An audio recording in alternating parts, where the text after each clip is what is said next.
नमस्कार दोस्तों, स्वागत है आपका हमारी एक नई वीडियो में। कैसे हैं आप सब? आशा करता हूँ आप सभी अच्छे होंगे, स्वस्थ होंगे और अपने जीवन में मस्त होंगे। दोस्तों, भूत प्रेत के किस्से हम लोग सुनते चले आए हैं और आगे भी जीवन में सुनते चले जाएंगे।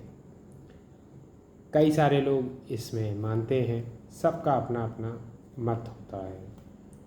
उनको लगता है कि भूत क्या करता है, हमारे दिमाग के ऊपर चढ़ जाता है और फिर गलत हरकतें करता है।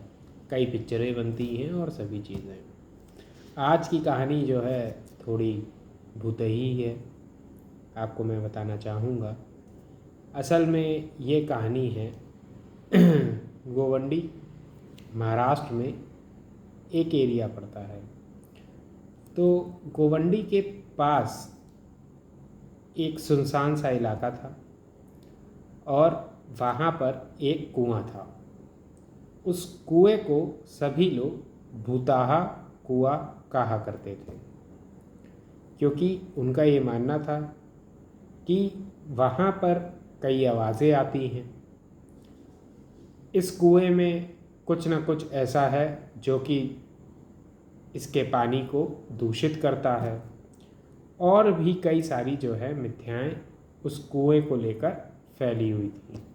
कोई कहता कि जो है मैं जब रात से में जो है यहाँ से निकल रहा था तो मुझे आवाज़ें आ रही थी।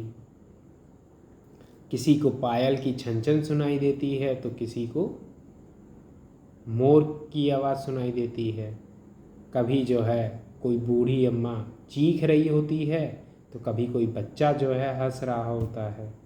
इस तरीके की बातें लोग कहा करते थे। ये ज़्यादा पुराना किस्सा नहीं है, अभी से 2 साल पहले की ये कहानी मैं आपको सुना रहा हूँ और ये सच्ची घटना है। तो क्या हुआ, बच्चे इन सब बातों पर ध्यान तो बढ़ा ही देते हैं कि अच्छा भूता है, वो भूत से तो मुझे बहुत डर लगता है। लेकिन बच्चे मन के सच्चे, और उनको खेलने से कौन रोक सकता है? कोई नहीं रोक सकता। तो वो खेलते कूदते जो है वहाँ पर पहुँच जाया करते थे। फिर गर्मी लगती खेलने के बाद तो डुबकी मार देते थे उस कुएं में, नहाते धोते और चले जाते।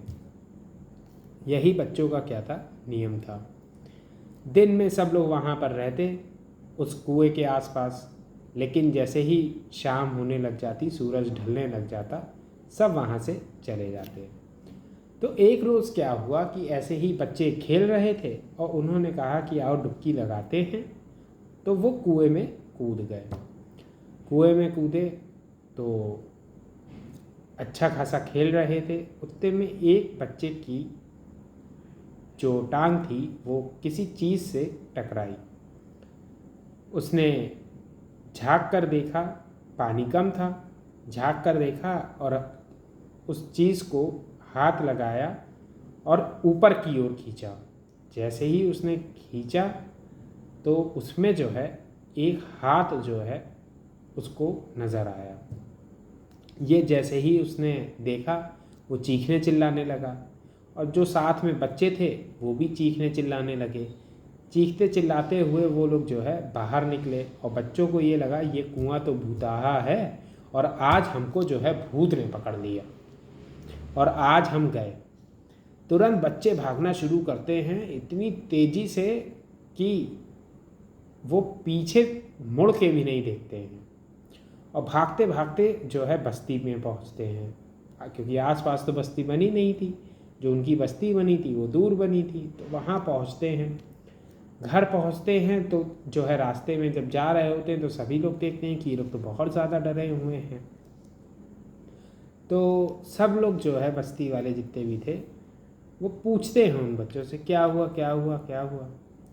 तो वो बताते हैं कि जो है हम वहाँ नहा रहे थे और ऐसा ऐसा हो गया। तो पहले गांव वालों को लगता है कि कुआं भूताहा है और ये लोग शायद मजाक कर रहे हो या वो, लेकिन उनकी जो हालत थी, और ख़ासकर उसकी जिसने जो है हाथ अपने हाथ से जो है छुआ था, बहुत ही गंभीर थी। तो सबको ये लगा कि एक काम करते हैं, पुलिस को जो है खबर दे देते हैं। ये काम उन लोगों ने अच्छा किया। पुलिस को उन लोगों ने खबर दी, पुलिस मौके पर पहुंच गई। जैसे ही मौके पर पहुंचती है पुलिस, तो ये हुआ कि भैया कुदाया जाए, देखा जाए कि क्या है। तो जैसे ही देखा गया तो पता चला कि उसमें एक लाश है, और वो लाश पानी आनी से जो है फूल फाल गई है और जो है वहाँ पे पड़ी हुई है। लाश को बाहर निकाला गया, देखा गया, कपड़े अपड़े फटे अटे थे, सारी चीज़ें। अब बात ये थी कि इसकी पहचान कैसे हो। तो आसपास जो है सभी चीज़ों को ढूंढा जा रहा है और देखा जा रहा है। उसके बाद क्या होता है कि उन लोगों को कोई भी चीज़ नहीं मिलती है। धीरे धीरे करके वो लोग आगे बढ़ते हैं तो उनको जो है एक बैग जैसा सामान मिलता है। उस बैग के अंदर एक जो है पर्स होता है। अब पुलिस को लगता है कि इसके अंदर क्या मिल जाएगी, आईडी मिल जाएगी, जिससे कि हम इस लाश की शिनाख्त कर पाएंगे। पर ऐसा नहीं होता। उसमें एक पर्ची निकल के आती है जिसमें एक नंबर होता है। उस नंबर को पुलिस जो है ट्राई करती है, लेकिन वो नंबर स्विच ऑफ आता है। लगातार कई बार जो है ट्राई कर रही होती है कि पता चले कि ये इंसान कौन है, नहीं पता चलता है। लगातार स्विच ऑफ आ रहा होता है। तो ये हुआ कि लाओ इसका CDR निकाल लिया जाए। CDR निकाला जाता है तो देखा जाता है कि पिछले 48 घंटे में किससे किससे बात हुई है। तो देखा गया उसमें कि इस नंबर पे जो लास्ट रिसीव्ड कॉल थी, इनकमिंग कॉल थी, वो किसकी है। उसको फ़ोन मिलाया गया तो उसने उठा लिया। अब उससे पूछा गया कि आप कौन हैं, तो उसने अपना परिचय बताया। जैसे ही उसने अपना परिचय बताया तो उससे ये पूछा गया कि ये बताइए ये किसका नंबर है। तो बताया गया कि ये नंबर जो है मेरे दोस्त का है, करण का। वो कहाँ रहता है तो पता चला बांदा में रहता है। फिर जो है ये हुआ कि करण का हुलिया किस तरीके का है तो बताया उसने। तो पुलिस वालों ने जो है बताया, कपड़े भी बताए और सारी चीज़ें। तो जो है ये हुआ कि वो दोस्त पहचान गया कि ये मेरे दोस्त की ही लाश है। बाकायदा फ़ोटो भी जो है करण को, मतलब करण के दोस्त को भेजी गई। सभी चीज़ें जो है देखने के बाद करण के दोस्त ने ये चीज़ बता दी कि ये लाश करण की ही है। तो ये हुआ कि करण इतनी दूर मुंबई के पास क्या कर रहा था, महाराष्ट्र में वो भी। तो करण का दोस्त ही बताता है कि बात असल में ये है कि उसकी जो वाइफ है गुलनाज, वो जो है मुंबई की रहने वाली है। अब इतनी बात होती है और जो है उसको ज़्यादा कुछ पता नहीं होता है, तो वो जो है वहाँ पर रुक जाता है। अब पुलिस जो है पहुँचती है करण के घर, कहाँ, बांदा, क्योंकि पुलिस एड्रेस ले चुकी होती है करण के दोस्त से। वहाँ पहुँचती है तो वहाँ पर जो है पता ये चलता है कि नवंबर 2022 में गुलनाज और करण की शादी हुई थी। असल में गुलनाज मुंबई की रहने वाली थी और वह जो है बांदा किसी काम से आई थी अपने रिश्तेदारों से मिलने, और करण से उसकी जो है इत्तेफाक से मुलाकात हो गई। दोनों में बातचीत हुई, दोस्ती हुई और दोनों में प्यार हो गया। गुलनाज को करण जो है बहुत अच्छा लगा और करण को जो है गुलनाज बहुत अच्छी लगी। दोनों ने कहा कि हम लोग जो है एक दूसरे से शादी कर लेते हैं। ये बात होती है। उसके बाद गुलनाज के घर वाले नहीं मानते हैं। करण के घर वाले जो है मान जाते हैं और वो ये कहते हैं कि हम जो हैं धर्म की दीवारों को तोड़कर तुम्हारा रिश्ता करवा देते हैं। हम इन सब चीज़ों में ज़्यादा नहीं विश्वास करेंगे और तुम दोनों जो है राज़ी हो तो कोई दिक्कत नहीं है। आखिर जीवन जो है तुम दोनों को साथ में बिताना है। 22 साल का करण, 20 साल की गुलनाज, शादी करा दी जाती है। अब उस शादी में जो गुलनाज के परिवार वाले होते हैं वो शामिल नहीं होते हैं, क्योंकि वो उस चीज़ से बड़े ही परेशान होते हैं कि गुलनाज घर छोड़कर चली गई और उसने जो है एक दूसरे धर्म के लड़के से शादी कर ली, वो भी भागकर। अब गुलनाज के घर वाले जो है इस जो है बात को अपने मन में बैठाए होते हैं। फिर ये होता है एक दिन कि गुलनाज के पिता फ़ोन करते हैं गुलनाज को। गुलनाज अपनी अच्छी खासी ज़िंदगी बांदा में जी रही थी और खुश थी। जब पिता का फ़ोन आता है तो पिता कहते हैं कि बेटा, जो तुमने किया वो सही तो नहीं था, लेकिन अब जो है हमने तुमको माफ़ कर दिया है। क्या तुम अपने मैके नहीं आओगी? शादी के बाद लड़कियां मैके आती हैं, क्या तुम नहीं आओगी? और दामाद जी को भी ले आना, साथ में अपने शौहर को भी ले आना। करण से बात करते हैं, कहते हैं कि आप आइए, आपका स्वागत है।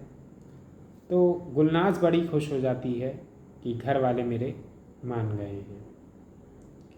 करण भी खुश हो जाता है और उसको ये लगता है कि अब जो है दोनों परिवार वाले क्या रहेंगे, खुश रहेंगे और जीवन जो है बहुत अच्छा हमारा बीतेगा।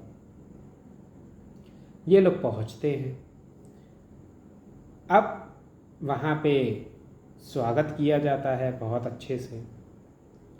वहाँ पहुँचते हैं तो कुछ देर बाद ये होता है, करण को कहकर कि आइए जो है हम आपको अपनी मेहमान नवाजी दिखाते हैं। इस तरीके का बहाना लेकर जो है कार में बैठाया जाता है। किसके द्वारा?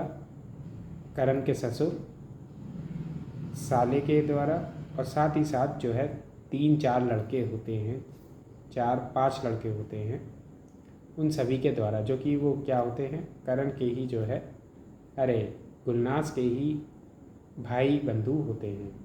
वह उम्र में छोटे होते हैं, बाकी जो 3-4 होते हैं।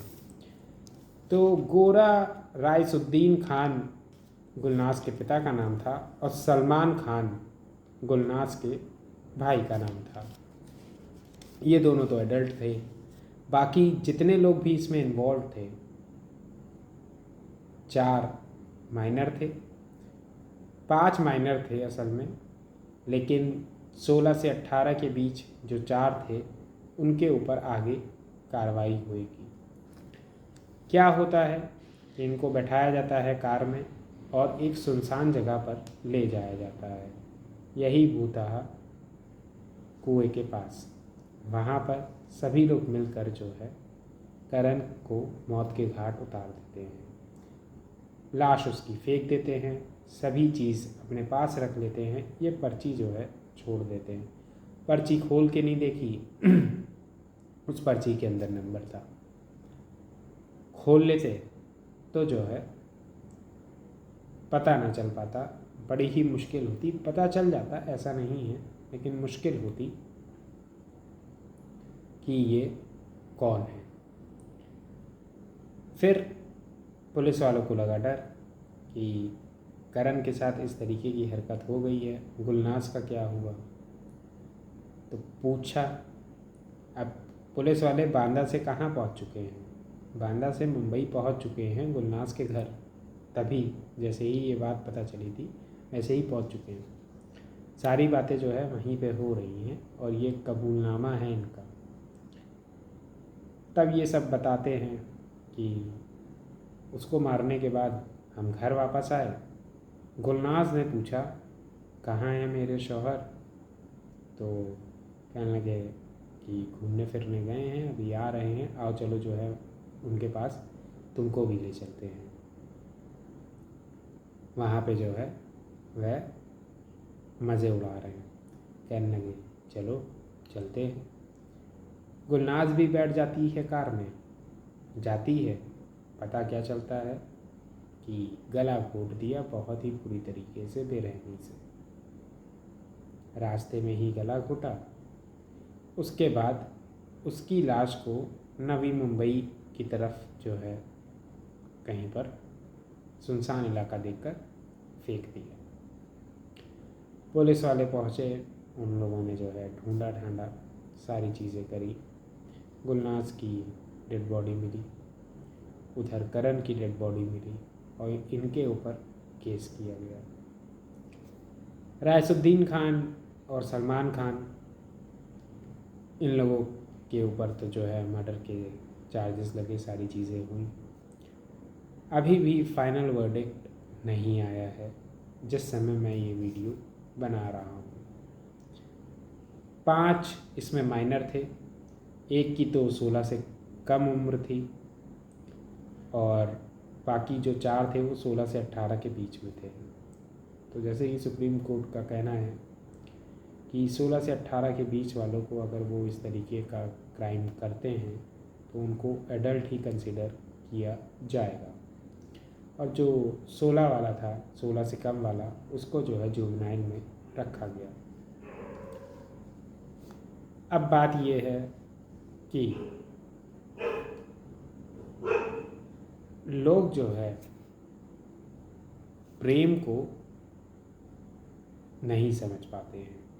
यहीं पे प्रेम क्या हो जाता है, मात खा जाता है। उनके मन में ये बात थी कि ये दूसरे धर्म में कैसे जो है लड़की जा सकती है। ऑनर किलिंग का जो है ये मैटर था, और ऑनर किलिंग के हम लोग कई सारे जो है उदाहरण हैं हमारे समाज के भीतर कि माँ बाप ही अपनी बेटियों को और बच्चों को मार डालते हैं। ये भी उन्हीं में से एक किस्सा और कहानी थी। मिलेंगे एक और नई किस्सा और कहानी के साथ, तब तक के लिए नमस्कार।